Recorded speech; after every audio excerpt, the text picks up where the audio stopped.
Good morning students.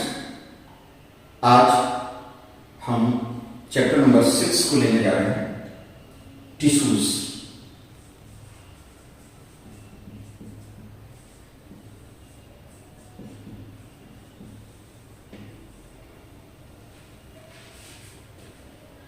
Tissues के बारे में बताने से पहले हम आपको ये बता दें कि सेल एक बेसिक यूनिट है, फंक्शनल यूनिट है, जो सभी ऑर्गेनिज्म में है। इनकी संख्या कम ज्यादा हो सकती है। जैसे यदि हम अमीबा जैसे माइक्रो ऑर्गेनिज्म के बारे में बात करते हैं तो वहां पर केवल एक ही सेल है। All the vital activities completes within one cell. एक ही सेल में सारी प्रोसेस हो रही है, चाहे वो डाइजेशन हो, रेस्पिरेशन हो, एक्सक्रीशन हो, टेकिंग ऑफ फूड हो, जो भी प्रोसेस हो रही है वो सारी इसमें हो रही है। But this will not be in all the organism. सभी ऑर्गेनिज्म में ऐसा नहीं होगा, क्योंकि मल्टीसेलुलर ऑर्गेनिज्म में आपको मिलियंस सेल मिल रही हैं, हजारों लाखों सेल्स मिल रही हैं, तो वहां पर इसका सिस्टम कुछ हटके है। दो टर्म्स यहां पर आएंगे। एक होगा सेल डिफरेंशिएशन।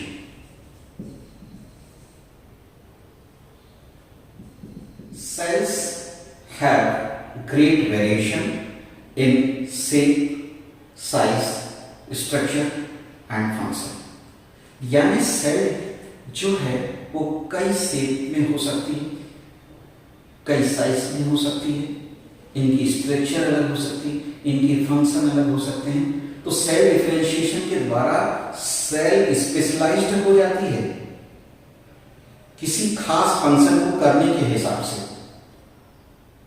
और इसको बोलते हैं डिवीजन ऑफ लेबर। आपको दो चीज आपको यहां पर समझना पड़ेगा, एक तो सेल डिफरेंशिएशन और एक है डिवीजन ऑफ लेबर।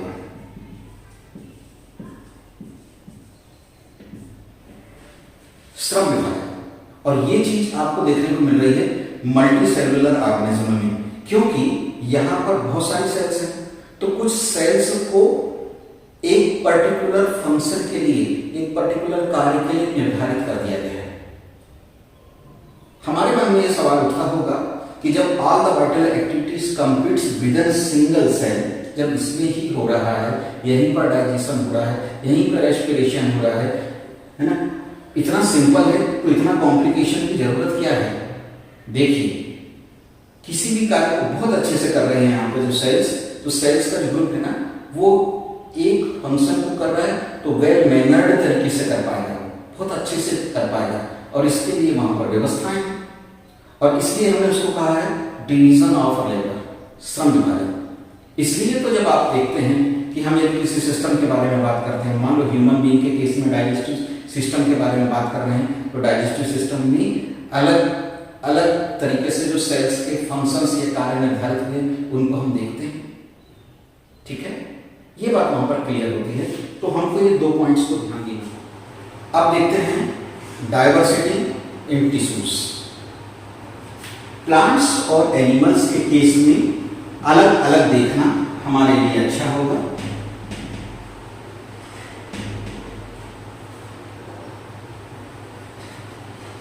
सबसे पहली बात है जो हम प्लांट्स के केस में देख रहे हैं कि दे आर फिक्स्ड और स्टेशनरी।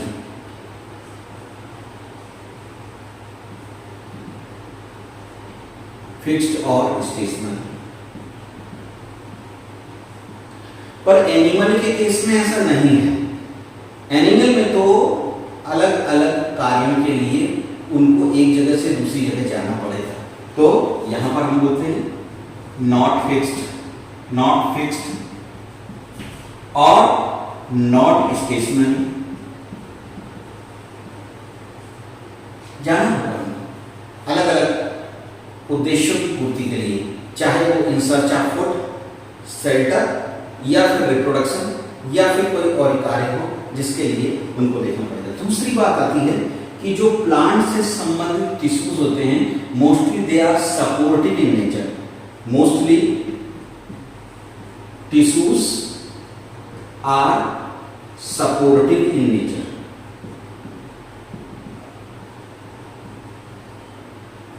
लेकिन एनिमल के केस में ऐसा नहीं है। एनिमल के केस में आप क्या देखते हैं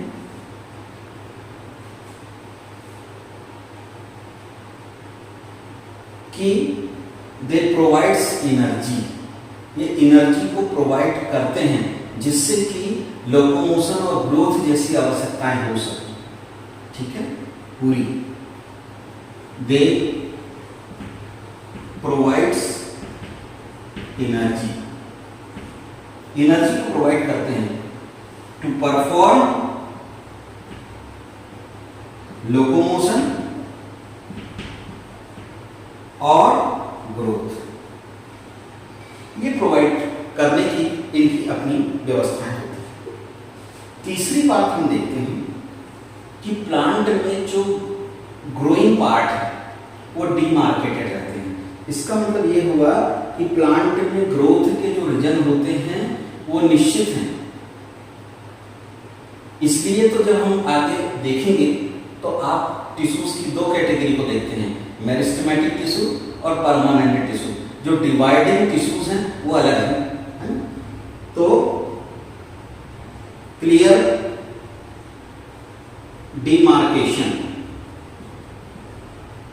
ऑफ टिश्यू प्रेजेंट ये होता है, लेकिन एनिमल के केस में ऐसा नहीं होता।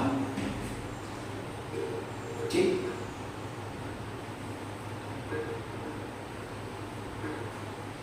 एक बात और हो सकती है कि जब क्लियर डिमार्केशन होता है तो किसी खास रीजन में उसका असर देखने को मिलता है। जैसे प्लांट की रूट में या स्टेम में आप देखते हैं, स्टेम का जो एपिकल पार्ट है, ऊपर का जो हिस्सा है, उसमें आपको ग्रोथ नजर आ रही है क्योंकि उसमें क्लियर डिमार्केशन ऑफ टिश्यूज वो वहां पर प्रेजेंट है। लेकिन ये चीज जो होगी वो एनिमल के केस में नहीं होगा, उसमें तो जो ग्रोथ है वो यूनिफॉर्मली होगी। ठीक है, ऐसे बहुत सारे इनके फंक्शंस हो सकते हैं, बहुत सारे डिफरेंसेस हो सकते हैं जो हम इनके केस में सकते हैं डाइवर्सिटी इन टिश्यूज में। पर फिलहाल तो आप अभी ये मान लीजिए, जो कि आगे हमारे टॉपिक का हिस्सा है, कि इस सपोर्टिव बहुत सारे टिश्यूज के बारे में हम देखेंगे जो सपोर्टिव नेचर के होंगे। और दूसरी बात यहाँ पर आपको देखने को मिलेगी प्लांट के केस में कि क्लियर डिमार्केशन, कि जो एपेक्स वाला हिस्सा है वहां पर मेरिस्टेमेटिक टिश्यू होगा तो उससे क्या होगा। ठीक है, रूट वाला हिस्सा है, रूट कैप के पास वाला हिस्सा है तो वहां पर क्या होगा। ठीक है, जबकि एनिमल्स के केस में ये ग्रोथ यूनिफॉर्मली होती है। ये बात हमने देखी है डाइवर्सिटी इन टिश्यूज के केस में। अब हम देखेंगे इसका क्लासिफिकेशन, और क्लासिफिकेशन में हम देखेंगे तो इसको सीधे सीधे दो भाग में बांट दिया मोटे तौर पर। Broadly we can classify them into two categories, meristematic tissue and permanent tissue. अब मेरिस्टेमेटिक टिश्यू के बारे में देखते हैं। It comprises the cells that are in state of division और have the ability to divide. इसका मतलब ये हुआ कि ये इसमें इस प्रकार की सेल्स शामिल होती हैं जिनमें डिवाइडिंग कैपेसिटी होती है। डिवाइडिंग कैपेसिटी के बारे में जब हम बात करेंगे तो हम आगे ये भी देखेंगे कि स्टेम का जो ऊपर का हिस्सा है, एपेक्स वाला हिस्सा हुआ, रूट का जो एंड पार्ट है जहां पर रूट कैप है, वहां पर आप देखते हैं कि इस प्रकार की सेल्स मिलेगी, इस प्रकार का टिश्यू मिलेगा जिसको बोलेंगे मेरिस्टेमेटिक टिश्यू। लेकिन यही मेरिस्टेमेटिक टिश्यू बाद में कन्वर्ट होकर परमानेंट टिश्यू में तब्दील हो जाता है, क्योंकि यहाँ लिखा हुआ है which are derived from the meristematic tissue and have lost their ability to divide। जब मेरिस्टेमेटिक टिश्यू में डिवाइडेशन की कैपेसिटी समाप्त हो जाती है, then it change into permanent tissue, तब वो परमानेंट टिश्यू में कन्वर्ट हो जाता है। अब एक एक को, चाहे मेरिस्टेमेटिक टिश्यू कहें या परमानेंट टिश्यू कहें, इसको 3 पॉइंट्स के अंतर्गत लेना हमारे लिए सुविधाजनक होगा। सबसे पहली बात को हम यहाँ पर देखेंगे कि इसकी स्ट्रक्चर कैसी होती है। सेकंड, हम देखेंगे इसकी लोकेशन और थर्ड देखेंगे इनके फंक्शंस।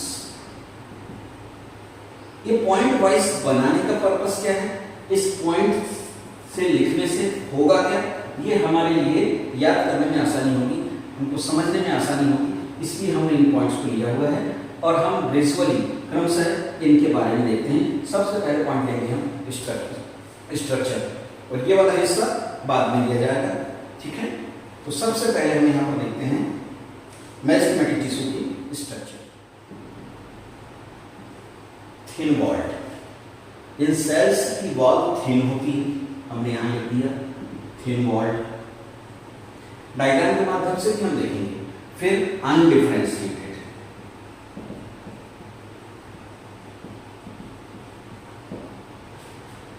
क्योंकि डिफरेंशिएशन अभी नहीं हुआ। एंड एक्टिवली डिवाइडेड,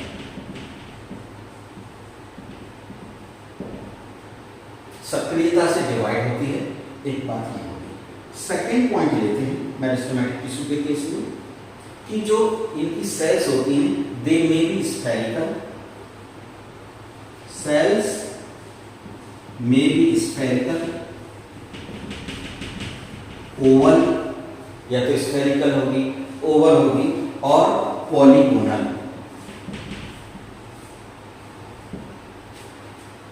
ये उनके शेप के बारे में बता दिया। तीसरी बात होती है यहां पर दे हैव डेंस साइटोप्लाज्म, इसका जो साइटोप्लाज्म होता है वो डेंस होता है, घना होता है ना। हैव डेंस साइटोप्लाज्म, और इसके साथ में एक उसमें प्रोमिनेंट न्यूक्लियस होता है, एंड ए प्रोमिनेंट न्यूक्लियस।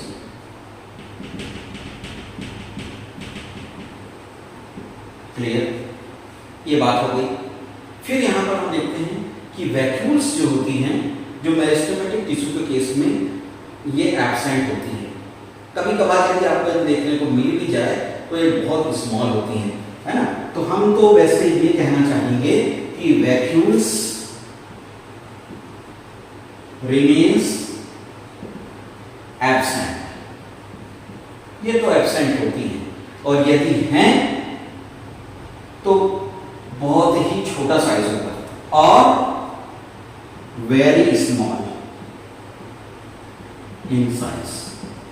पर बात तो ये कहना ज्यादा अच्छा होगा कि वैक्यूल्स वहां पर एब्सेंट होती है।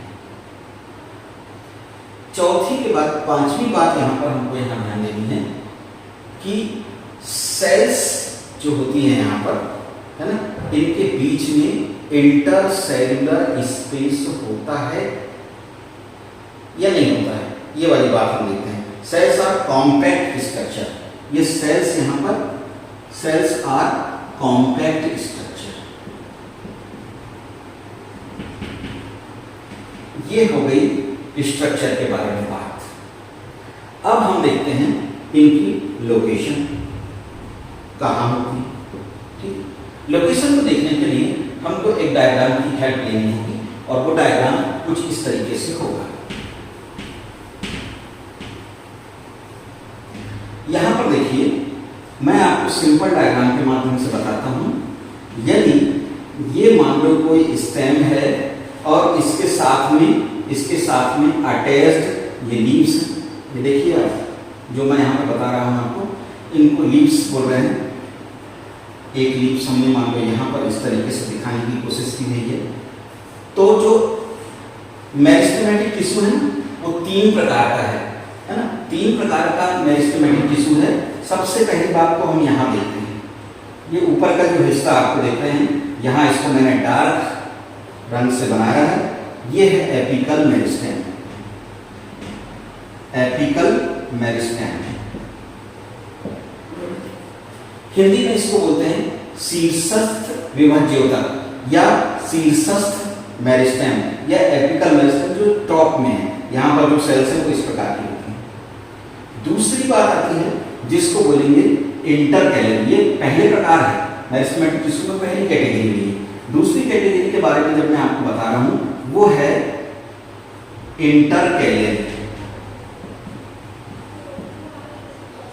मेरिस्टेम। इंटरकैलरी मेरिस्टेम जो होता है वो कहाँ होगा, इसके लिए सबसे पहले आपको ये समझना पड़ेगा कि ये जो लीफ है, लीफ का ये बेस है, ये लीफ का बेस, ये नोड या गठान वाला हिस्सा है, ठीक है। ये नोड, इस हिस्से को हम बोलेंगे नोड वाला हिस्सा। ध्यान से देखिए, ये हो गया नोड वाला हिस्सा, ये हो गया नोड वाला हिस्सा, ये हो गया नोड वाला हिस्सा। यदि मैं इस हिस्से को नोड बोलता हूँ, यदि इस हिस्से को नोड बोलता हूँ, एक वाला ये वाला हिस्सा भी नोड वाला कहलाया, गठान वाला हिस्सा कहलाया, तो दो नोड के बीच की जो दूरी होगी वो इंटर नोड कहलाएगी। मतलब मैं यहाँ से यहाँ के बीच की दूरी बोल रहा हूँ, ठीक है। या ये नोड वाला हिस्सा है या ये नोड वाला हिस्सा है, तो इसके बीच की दूरी बता रहा हूँ, इसके बीच की जो डिफरेंस बता रहा हूँ। तो इंटरकैलरी मेरिस्टेम जो होता है या तो लीफ के बेस पर हो सकता है, जैसे मैं यहाँ बना के दिखा दूँ आपको, या फिर वो इंटर नोड में भी हो, मतलब वो यहाँ भी हो सकता है, ऐसा होगा। तो इंटरकैलरी मेरिस्टेम को हमने यहाँ पर दिखाने की कोशिश की। अब तीसरी कैटेगरी है lateral meristem on either side और along the side of the stem or roots। ये साइड में होता है, ये साइड, ये जो मैं यहाँ पर इसको डार्क रंग से बनाकर आपको बताने की कोशिश कर रहा हूँ, और ये कहलाएगा तो तीसरे प्रकार का, जिसको बोले हैं लेटरल मेरिस्टेम, ठीक है। तो बात फिर से समझ लें, एक बार रिपीट कर लेते हैं। मेरिस्टेमेटिक टिश्यू को तीन भाग में बांट दिया है।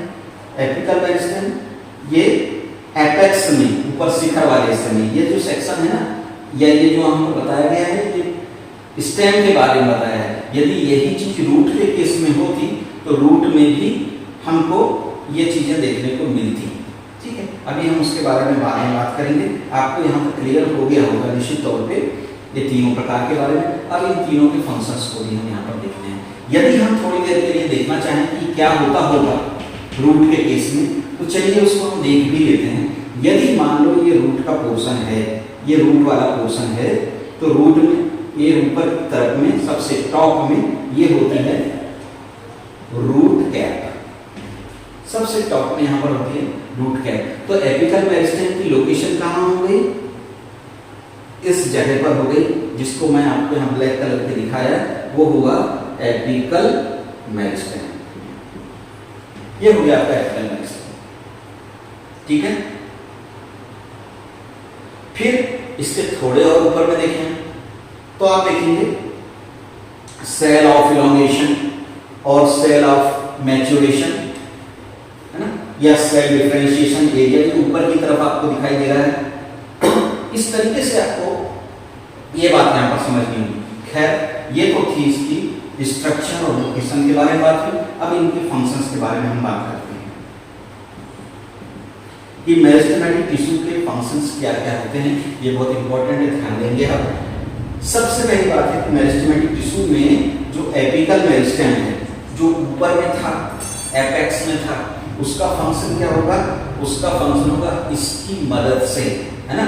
आप देखेंगे कि ग्रोइंग एपिकल रीजन जो बता रहा हूं, जो ऊपर का हिस्सा है, उससे होगा क्या, उससे यह होगा कि लेंथ ऑफ द स्टेम और रूट या स्टेम की लेंथ बढ़ेगी, है। इलोंगेशन ऑफ स्टेम और रूट्स, ये किसके केस में देख रहे हैं, ये एपिकल मेरिस्टेम के केस में देख रहे हैं। दूसरी बात करते हैं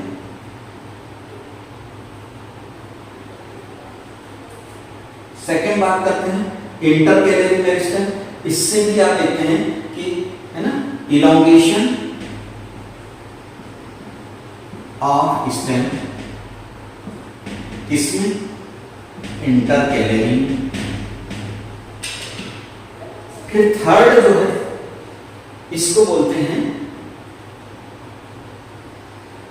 और इससे होगा क्या, जो तीसरा जो भाग हम देखते हैं, सबसे पहले तो मैं आपको एपिकल मेरिस्टेम, इंटरकैलरी मेरिस्टेम और लेटरल मेरिस्टेम जिसके बारे में हम यहाँ देख रहे हैं, इससे होगा क्या है कि डायमीटर, या हम इसको ऐसे लिख सकते हैं रिस्पॉन्सिबल फॉर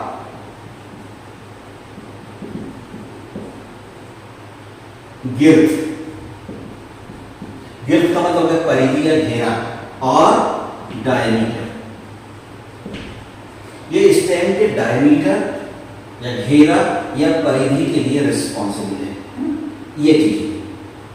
तो इस तरीके से हमने ये देखा है कि मेरिस्टेमेटिक टिश्यू के ये फंक्शन होते हैं, और वो डायग्राम के माध्यम से भी हमने इन अलग अलग जोन्स को देख लिया है। अब सवाल ये उठता है, क्या हम कोई ऐसा एक्सपेरिमेंट कर सकते हैं जिसमें मेरिस्टेमेटिक टिश्यू को देखा जा सकता है? बिल्कुल देखा जा सकता है। एक एक्सपेरिमेंट करने के लिए हम यहाँ पर आपको तरीका बता रहे हैं। इसके लिए हम क्या करते हैं, सबसे पहले तो हमने यहाँ पर 2 बीकर लिए हैं, आप यहाँ देख पा रहे हैं, हमने यहाँ पर 2 बीकर लिए हैं, एक को ए नाम दे दिया है और दूसरे को बी नाम दे दिया है। हम क्या देखने वाले हैं, हम ये भी देखने वाले हैं कि मेरिस्टेमेटिक टिश्यू किस प्रकार से हेल्पफुल है इलॉन्गेशन में या ग्रोथ के लिए। इसको यदि प्रूव करना है तो हम इसको यहाँ पर देख सकते हैं। इसके लिए आपको लिखना पड़ेगा ऑनियन, प्याज। इस एक्सपेरिमेंट में जैसा मैंने आपको बताया, 2 बीकर ले लिए या 2 जार ले लिए, इनको ए और बी बोल दिए, वी फिल्ड विथ वाटर। इसमें हम लगभग 2/3 बीकर का जो 2/3 पोर्शन है उतना हमने उसमें पानी भर दिया। या दूसरे अर्थ में कहें कि जब हम यहाँ पर ओनियन बल्ब को लगाते हैं, ओनियन बल्ब को रखेंगे तो इसकी रूट या जड़ जो होना चाहिए वो डिप होना चाहिए, यानी पानी में डूबी हुई होना चाहिए। जैसे हमने यहाँ पर देख रहे हैं कि हमने यहाँ पर 2 ऑनियन लगाई हुई है जिनकी जड़ें पानी में, जिनकी रूट वाटर में डूबी हुई है। हम 3 to 4 डेज वेट करते हैं। 3-4 दिन के बाद में आप देखेंगे कि ये रूट्स जो हैं वो दोनों बीकर में या दोनों जार में बढ़ती हुई नजर आती है। बढ़ती हुई नजर आती है तो हमने क्या किया, इस बल्ब को निकाल लिया और इसके नीचे की, जैसे रूट्स जो हैं, यदि ये ओनियन बल्ब है, इनकी रूट्स अब इतनी लंबी हो गई हैं, इतनी लंबी हो गई हैं, तो हमने लगभग नीचे का इतना हिस्सा जो है, छोटा सा हिस्सा जो है, लगभग आधा सेंटीमीटर का हिस्सा हमने इसको कट कर दिया, और कट करने के बाद हमने फिर से यहाँ पर उसको लगा दिया। लेकिन यहाँ हमने कुछ चेंज नहीं किया है। ए वाले बीकर में, ए वाले जार में कोई भी चेंजेस नहीं किया हुआ है। अब फिर से आप ग्रोथ को देखते हैं, फिर से 2-3 दिन के बाद देखते हैं तो यहाँ तो बहुत तेजी के साथ में इसकी रूट्स बढ़ रही है, लेकिन यहाँ पर इसकी ग्रोथ नहीं हो पा रही, क्योंकि इसका जो टिप वाला भाग है, ये नीचे का जो हिस्सा है ना, इस नीचे के हिस्से में जहाँ पर मेरिस्टेमेटिक टिश्यू था, एपिकल पार्ट है, और इस एपिकल पार्ट को हमने कट कर दिया तो जाहिर है इससे इसकी ग्रोथ प्रभावित हुई है। इस प्रकार से हम इस एक्सपेरिमेंट के द्वारा ये प्रूव कर सकते हैं कि हाँ, मेरिस्टेमेटिक टिश्यू जो कि डिवाइडिंग टिश्यू है, ये रिस्पॉन्सिबल है ग्रोथ के लिए, और इसके कारण ही आप स्टेम में या रूट में इलॉन्गेशन को देखते हैं, ग्रोथ को देखते हैं, बहुत क्लियर दिखाई देती है। बात यहाँ पर स्पष्ट हो गई है ना? रूट्स के केस में हमने आपको एक एग्जांपल के माध्यम से बता दिया था, स्टेम के लिए डायग्राम के माध्यम से अपनी बात को रख दिए थे, और मेरिस्टेमेटिक टिश्यू के इन तीनों प्रकारों के बारे में, इन तीनों टाइप्स के बारे में बता दिए थे, जिनको एपिकल, इंटरकैलरी और लेटरल मेरिस्टेम कहा है। अब इसके बाद में इसकी एक दूसरी कैटेगरी जो हमने वहां से मिटा दी थी, वो है परमानेंट टिश्यू। उसको हम अपने सेकेंड पार्ट में देखेंगे। Thank you.